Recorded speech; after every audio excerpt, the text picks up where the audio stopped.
Good morning, everyone, and welcome to the Rangers Review morning briefing with me, Derek Clark. I'm joined this morning on new season eve by Joshua Barry. How are we doing, Joshua? Good there. I can't believe we're here the day before Seems- new season. It feels well. Actually, it does feel like a while ago since last season, but I can't believe we're doing our second season and excited for the game. Looking forward to it. 12 o'clock kickoff. Tough game to get started, but fancy Rangers to do the business tomorrow. Yeah, can't wait for it to all kick off. Remember, tomorrow lunchtime at the Tony Macaroni, folks, is when Giovanni Van Bronckhorst men get their Premiership campaign off and running. Before we talk all things Rangers, as you can see, we are sponsored by the One Football app. It is your one-stop shop for all your footballing needs. So many of you downloading this app and saying great things.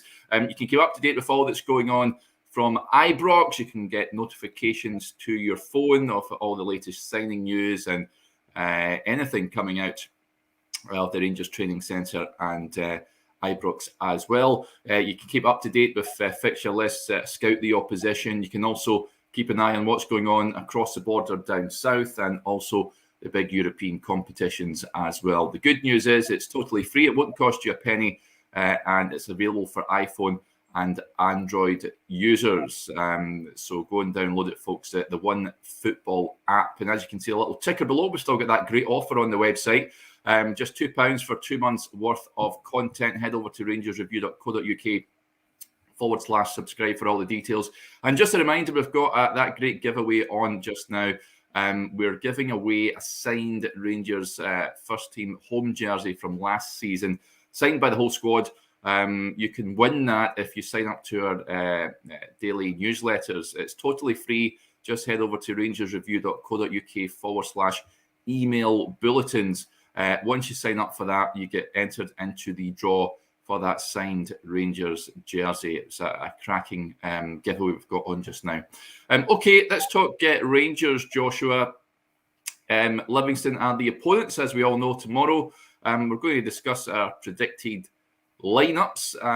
How do you see the game going? It's never easy going there. I'm a big fan of Rabbi Matondo. I think he's done an outstanding job with a team on limited resources.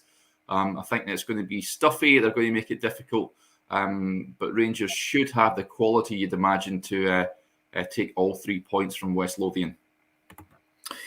I think it's regardless of when this game comes in the season, Derek, whether it's Christmas time or winter time as it was last year, or near the start of the season as it was under Gerrard and Gerrard's final full season at Ibrox when Rangers drew 0-0. It's a difficult game, but if Rangers are at the best, they should win it. That's kind of always the line in the Scottish Premiership, such as the quality that Rangers possess and Celtic possess comparatively to the rest of the teams. But there's so many factors involved in that. As you say, Livingston are a really well-coached team, difficult to beat. They've evolved as a team. They've not got that much height these days, as maybe they once did in the Premiership when they had Lyndon Dykes up top. But a really difficult place to go and all the cliches that come with that. What you would say is Rangers have a pretty good record there. The last slip-up I remember defeat-wise was, I think, in Gerrard's first season, which was actually near the start of the season as well. I think Dolly Menga scored that day, 1-0. 1-0 win for him. I think that was when Joe Worrell had that bad game against Dolly Menga, and then Rangers went and, I can't remember if they went and beat Rapid Vienna after, if it was the Villarreal game, but it was certainly around that time scale where Gerrard was certainly getting used to Scottish football. So it'll be difficult, but in a way, it's also the opportunity to go and get quite an emphatic opening day victory if they can do that. So the squad looks in a good place. You're not going into the season still trying to uproot areas of the squad, or there's not a lack of a right winger or any of these problems that Rangers necessarily went into the season with. You could have the summer went a different way. You could have no Connor Goldson and maybe a whole new centre-back partnership to work with. You could have no Ryan Kent or whatever. So Bassey will be a miss, Aribo will be a miss, absolutely. But also quite fancy a player like Tom Lawrence to do well in this type of game, going away to Livingston tomorrow. So I think you've got to, from a Rangers perspective, hope that they'll go and put on a good showing after pre-season uninterrupted time with the manager, and they'll have certainly had a lot of time to prepare for it. But equally, it's a difficult ground to go to. 12 o'clock. It's going to be a tricky game, and I'm sure David Martindale will have a game plan that is pretty well thought out and difficult for Van Bronckhorst team to break down and break through. Yeah. You can, if you go on the website, folks, you can see we've got our predicted lineups on there. Joshua's going to tell me his shortly, and also we've got a big season preview on our YouTube page as well. We've done it last night. Me, myself, Joshua, and four lads had a dream blogger, Stevie Clifford, talking about the summer transfer business, the departures and the incomings, as well as how we expect the season to unfold. So go and check it out, folks. It really is worth a watch or a listen, because we are now wherever you get your podcasts as well. So you can go and have a listen to that. A lot of questions coming in here at the moment, Joshua. We'll try and get to as many of them as possible. Let's discuss the potential lineup tomorrow then. Yes. It's going to be very interesting to see who starts in goal. I've said that I think John McLaughlin deserves an opportunity. I think many supporters agree, and I think you also agree. Do you think John McLaughlin will be the man between the sticks tomorrow? Yeah, well, I'm doing my predictions for the season, Derek, this morning, and I was kind of writing it out, and I was thinking, it's important to reaffirm with McGregor, as Stevie was saying on the show yesterday. He's done this before, where he's had maybe a dip in form, or people think that's him done, and he's come back and kind of proved everyone wrong. I don't think that's improbable. And certainly, you look at his saves against Tottenham. He looked quick. He didn't look like someone who was on an immediate decline. But equally, age affects all players at some point.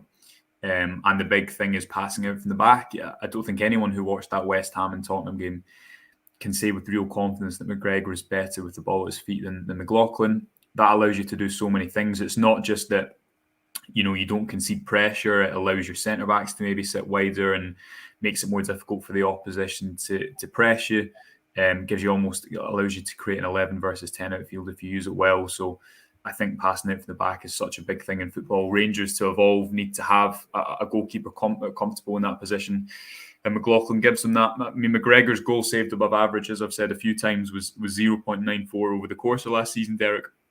He did have that really bad dip. I think it was around, February, March time, where those numbers did drop considerably. And when you consider that he'd saved 5.22 goals above average in the title-winning 2020-21 campaign, you can make the argument that there has been a decline. But equally, Rangers are obviously comfortable enough with their goalkeeping contingent as it is that McGregor can still play something of a part. But that said, I think McLaughlin will start. He started more pre-season games. Maybe that's not too much you can read into it.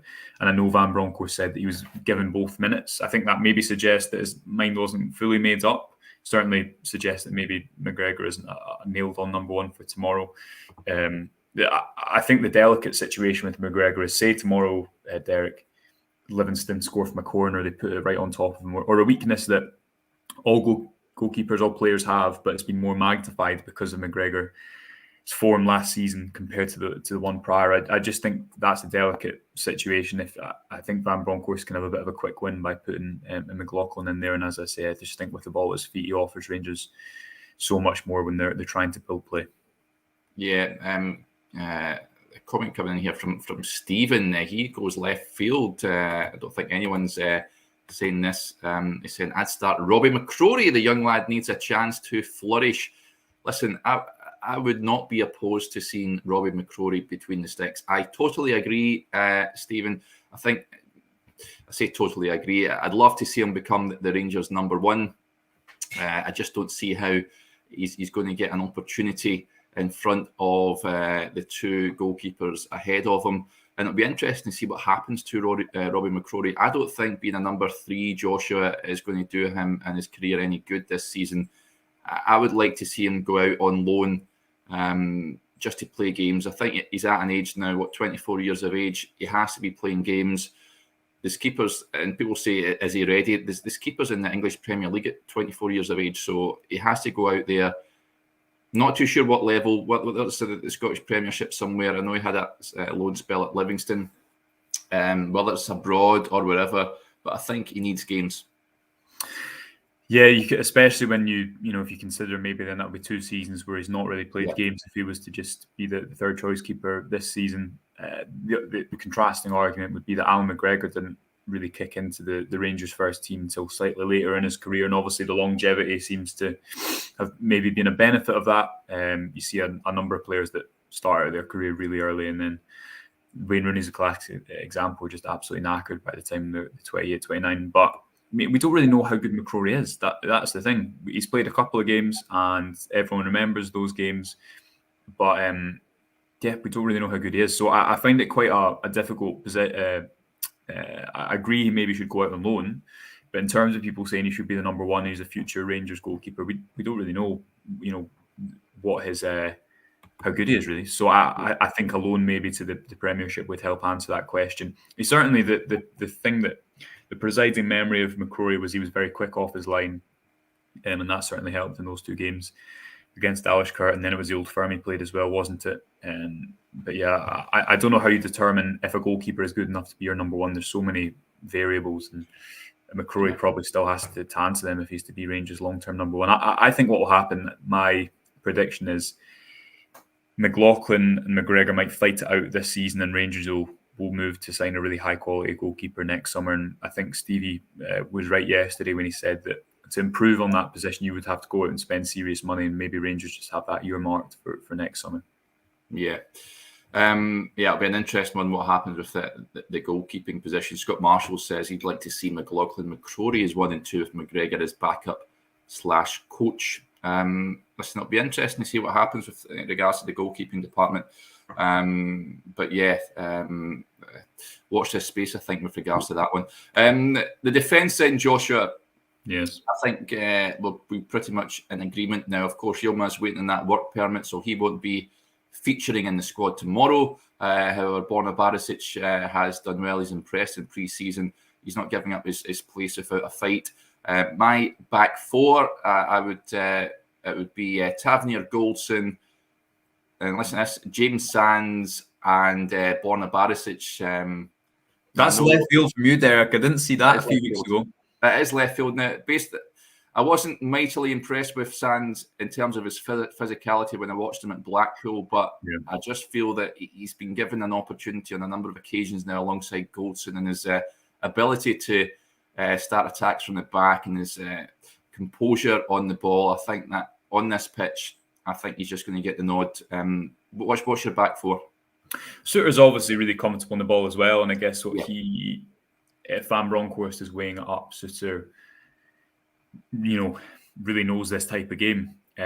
He's played in it a lot, but equally, I think that connection between him and Barisic has looked a little bit questionable in a couple of pre-season friendlies. I mean, Sands is interesting because I remember, I don't know if it was before the West Ham game, but we were speaking about him, and the reaction was not all that glowing, I'd say, from people. I think people didn't really know what he offered. And after the West Ham game, where you can see what he brings with his passing out the back, there's perhaps a little bit more encouragement or willingness to be patient with him as a player. Sands needs to play because he's got the World Cup. He was saying that in the press conference to us on Monday, Derek. I agree on the physicality point. Obviously, the last day of the season, Ellis Sims kind of booed him for one of the goals. But aside from that, I think he possesses the attributes that you need to be a centre-back defending in a high line. And as I've kind of banged on about all pre-season, I think breaking teams down and creating chances when you are the real possession-dominant team, it starts with your centre-backs. But Rangers now have John Souttar, Ben Davies, Connor Goldson and James Sands, who are all really comfortable on the ball. Leon King is as well. To go, I know Hollander's injured and we don't know what his Rangers' future holds, but he's also comfortable on the ball and left-footed. So there's a lot of ball players in that area, which is a real positive. I would probably go with Souttar just because of I don't even know I can't think who Livingston will play up front off the top of my head. Maybe not even the physicality point. I just think it is a certain type of game. And, I'm not one to maybe bow down to this whole narrative of Scottish football that you have to play a certain type of way at certain games, Derek. But with the first game of the season, given that the Suter, has had just come off the back of a full Premiership campaign at centre back, and as Kennedy known, who started alongside Goldson in pre-season, I think it may well just be him. And he gives you a lot passing out for the back as well. Probably a different type of player in terms of he's better at those long diagonals or carrying the ball, whereas Sands better at playing those intelligent 1-2s and seeing it, having the vision to see higher up the pitch and play through. So I think it will be Suter. I'd be happy with either. I agree on your physicality point about Sands. I think that remains a question mark at the moment. Yeah, MMA King fell in love with Suter as soon as he two-footed Richarlison last weekend. So he's a big fan. Some questions coming in. Katic Loyal says, Joshua, will we go a 3 at the back tomorrow? No. No, that's that answer. Well, there's no. I think the only time. I mean, I could be wrong. If I'm wrong, Katic Loyal, make sure you tell me. But I just think because of pre-season, it's not been used. The only time we've really seen Van Bronckhorst use it is when he's matching up to an opponent in Europe. I wouldn't be too surprised if he does it in the Champions League qualifier away from home.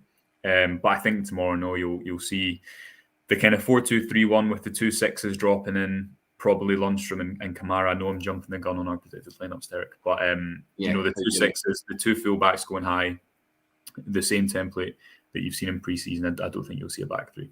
Yeah, David Penny says, what age is Sands? He just turned 22 this month, David. So, a young lad. And as Joshua said, he's got aspirations of playing in the World Cup and at the tail end of this calendar year. I think that's just going to... not too sure how that's going to work with regards to the season. But, not a fan of the upcoming World Cup. What about you, Joshua, this Qatar thing? For me, I'm not excited by it. I've not... Usually for World Cup year, we should be playing games in the summertime. This one, I just can't get up for it. What about you? It will give us a nice, quiet mid-season break. It will give us that, it will do that, yes. No, I agree with you. I mean, I'm not... Yeah, I think everyone's kind of in that same boat, aren't they, about it? Obviously, there's all the kind of moral dilemmas about it as well, which have to be considered. But just as a sporting spectacle, having it in winter just feels wrong. The thing about World Cups always for me, having grown up, watching them in the school, they start normally when it's the end of the school term, and it's just brilliant. I remember South Africa in 2010. I think I was 10 or 11 at the time, and the opening game, watching that in school, I think South Africa 1-1 draw. Obviously, the Brazil World Cup for me, probably my favourite of all time from my life, from when I've been watching it, because I'm James Sands' age, I'm only 22, so I've not got that many to work with. Was it Russia in 2018? Yes. Was it Russia? Yeah. And that 2014 Brazil for me. Let us know what your favourite World Cup was, but Brazil in lifetime, in terms of one you remember watching, for me Brazil was the memorable one. I always remember watching that Germany Brazil game 7-0, and I just ridiculous. I remember thinking I've never seen anything like this. It was just felt wrong to watch it. I felt like I should turn away. The great football nation getting massacred in their own backyard. Yeah. It was quite a spectacle. It was almost like the Simpsons meme, he's already dead, and they just kept going at it. So it was something else. As Graham Corkin says, FIFA new effort, all about the money. Absolutely bang on, Graham. Right, let's get back to Rangers, because that's what we're here to talk about. Midfield, Joshua, you've already suggested you think it's going to be a Lundstrom Kamara sort of midfield pivot, if you like. Now, Kamara has been playing sort of more advanced. I know at Blackpool he was part of the attacking midfield 3, and I was a big fan of that, I have to say. I think he can just play anywhere. He's that good. He's just so good on the ball. On this type of surface, I think you'd be ideal. I think in my team, having a quick look at it to see who I've got in my midfield, I've actually left Kamara out. Would you believe? Wow. So I've got a Ryan Jack, John Lundstrom midfield pairing. Could you see that? Yeah, it could be feasibly either, couldn't it? Kamara can play higher up the pitch. I just think when Rangers have a lot of the ball, the team lacks that goal threat from number 10. Again, as we've said numerous times in recent in recent weeks over the course of pre-season. That goal that Tom Lawrence scores against West Ham, I just don't think anyone from the squad last season in a midfield role really scores that. I think Kamara, again, to go back to a point I made yesterday, when he's playing slightly deeper in the pitch with a partner, that's probably his best position for me. It's when he had his best season playing alongside Stephen Davis. And it was a midfield three, but with a Rebo going higher, normally it was effectively a double pivot. He just gives you so much, and he's a bit of a different profile to Jack or Lundstrom, who are quite similar players and who work really well together. Ryan Jack, everyone saw his impact last season when he came into the squad halfway through the season after injury, but I think it'll be Kamara and Lundstrom. Lundstrom's the first choice in there, and as I said, just think Kamara next to a partner looks really good, and he can. You remember back to the start of the summer of 2020 where Rangers didn't sign midfielder and everyone was in uproar. Yeah, Kamara kind of had that season then that calmed that discussion, and he might just do it again because he's in the peak of his career. I think it's important for him that he nails down that position. I don't think he wants to be a player who fills in and does the functional roles, even though he's so technically good, one of the best in the squad. In Europe, I think to play higher up the pitch makes sense because Rangers aren't having to break teams down as much. But when they are domestically, Kamara is rarely going to take a shot.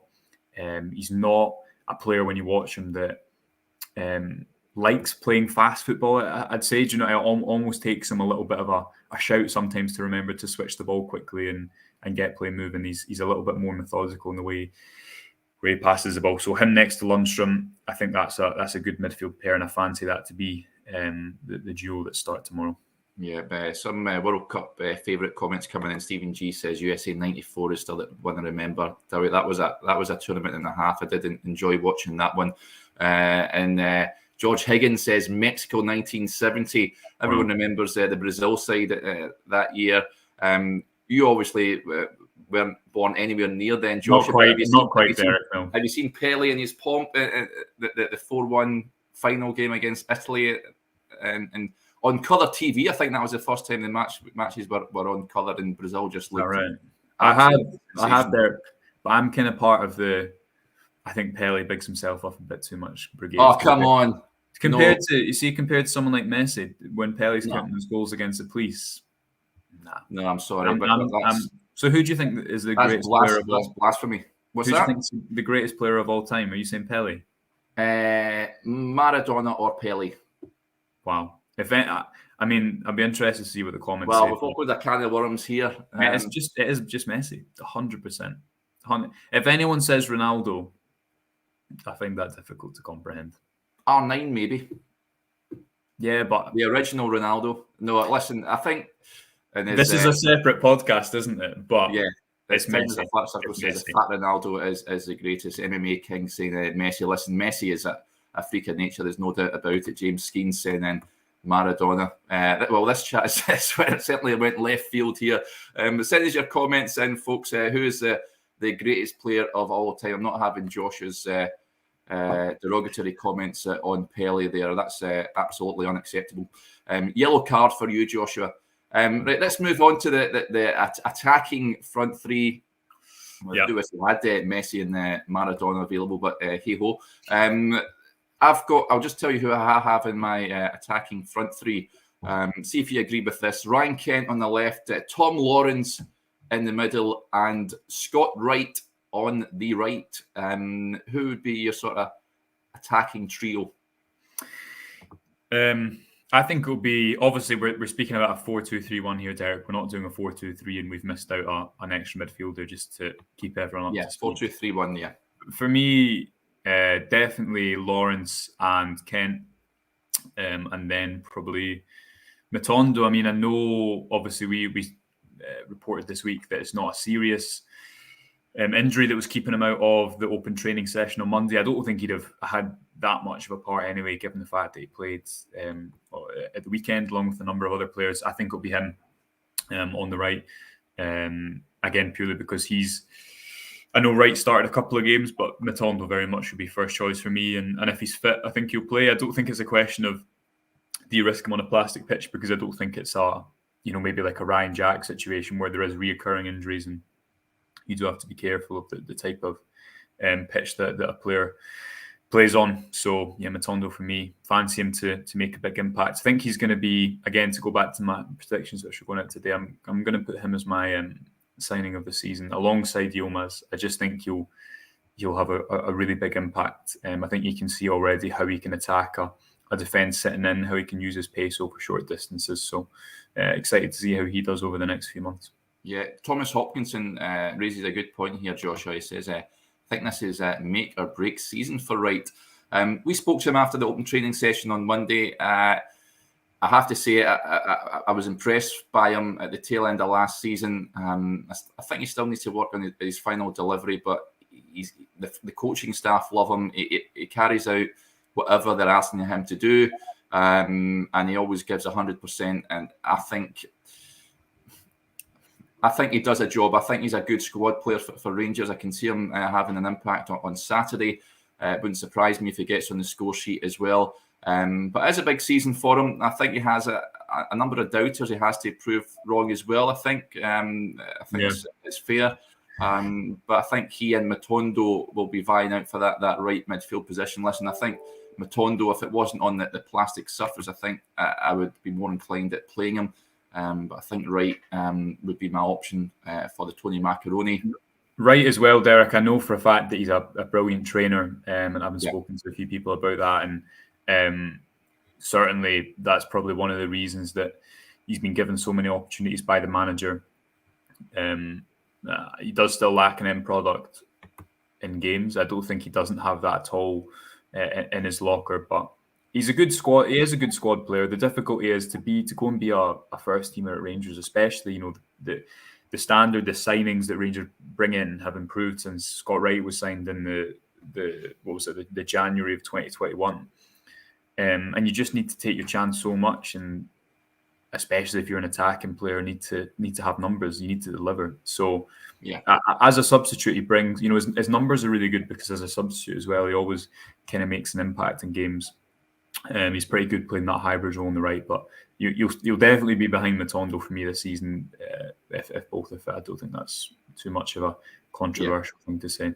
Yeah, Jim McKerrow doesn't quite agree. He reckons Matondo is the man for him. Listen, I just think on that surface, I think Wright, I would be more inclined to play Wright, and I would have no qualms about doing so.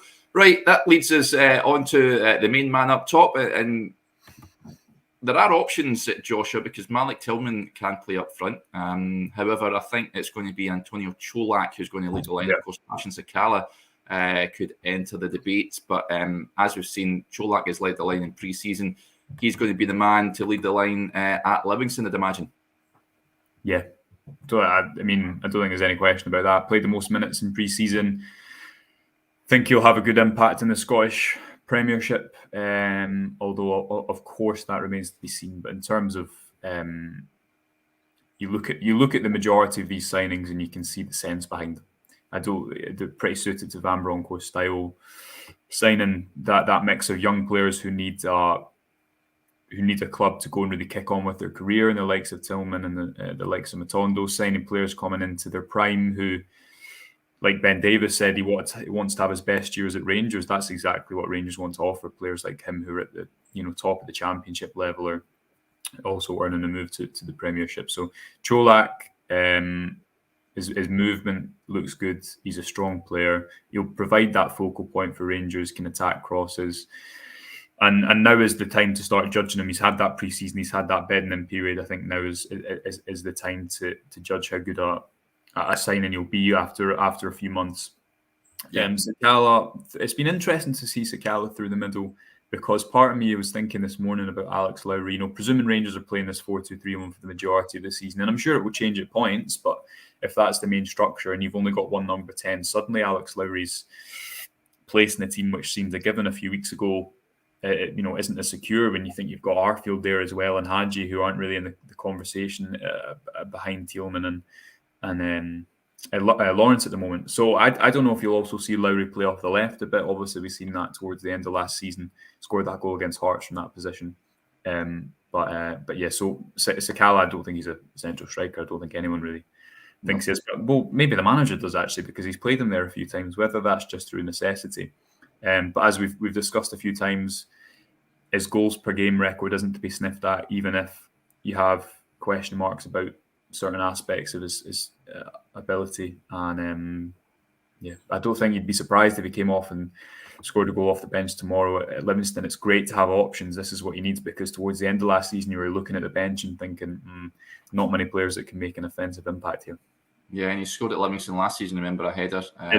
So, it wouldn't surprise me if he came on and had an impact, but I think Antonio Cholak is going to be the man to lead the line. You can see our predicted lineups on the website, folks, if you head over there. If you've not subscribed yet, then you can do so now. You can take advantage of a great offer, £2 for 2 months worth of content. You get so much on the website for that, it defies belief. Just head over to rangersreview.co.uk/subscribe for all the details. And just a quick reminder, we are giving away a signed Rangers first team jersey from last season, signed by the whole side. What I'll do is I'll put the link up in the comment section just now. What you need to do is sign up for our daily newsletter. So it's totally free. You'll get a daily newsletter to your email inbox. And if you sign up, you get automatically entered into that draw for that signed Rangers jersey. So well worth it. Okay, that'll do us there. Thanks to everyone for getting in touch as ever. It really is much appreciated. Joshua will be at the game for us tomorrow. You can interact with him. He'll be there doing a video pre-match, I believe, and also post-match, Joshua. Plan. Yeah. There'll be loads of stuff. There'll be pre-match video, post-match video, as we've been doing all the way throughout pre-season. And then obviously all the content on Sundays. We'll have all the tactical analysis. The stats bomb will have, I'm sure, a video on here as well as opinion piece from the game. So yeah, £2 for 2 months. You'll get all the coverage you want from that game. And obviously plenty of tactical stuff that I can sit on my laptop and get through on Saturday night, Derek. Yeah, as Maxwell says, he loves me using this word. Thanks for keeping us abreast. James Perry says, all the best, guys, and come on the Jers tomorrow. Okay, folks, you can catch up with Joshua tomorrow at the Tony Macaroni. We'll be back again on Monday to review the match on Saturday and also to look ahead to that big game on Tuesday night, the Champions League qualifier, first leg against Union. I'm told that's how you refer to them as. People saying that, is it Union Saint-Gilloise or USG, Union SG? I'm reliably informed it's just Union. So there you go. But join us again on Monday. If not, then join Joshua in West Lothian tomorrow. So until then, enjoy the game and we'll speak